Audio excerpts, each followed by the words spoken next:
2019 সালে সারোগেসির মাধ্যমে প্রথমবার মা হন জিতেন্দ্র কন্যা একতা কাপুর। ছেলের নাম রেখেছেন রবি, ছেলের বয়স 5।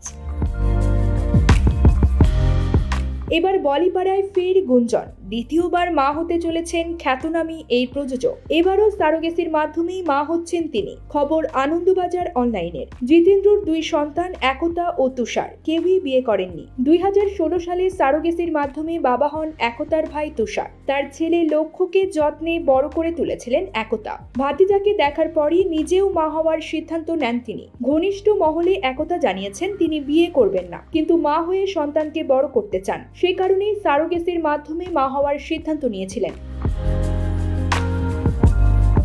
যদিও 36 বছর বয়স থেকেই নিজেই ডিম্বাণু সংরক্ষণ করছেন একতা, বিয়েতে অনীহা, তবু মা হতে চেয়েছিলেন, তাই সারোগেসির মাধ্যমেই মা হয়েছেন তিনি। এবারও সেই পন্থাই অবলম্বন করবেন। যদিও এ প্রসঙ্গে এখন একতার তরফে কোনো আনুষ্ঠানিক ঘোষণা করা হয়নি। ঘনিষ্ঠ এক সূত্রের খবর, একতা চেয়েছেন তার ছেলে রবি যাতে সঙ্গীর অভাববোধ না করে, তাই এই সিদ্ধান্ত। তিনি ও তার ভাই তুষার যেমন একে অপরের বিপদে আপদে পাশে দাঁড়িয়েছেন, তেমনটাই হোক তার ছেলের ক্ষেত্রেও। সে কারণেই ফের মা হওয়ার সিদ্ধান্ত তার। News desk, channel 16।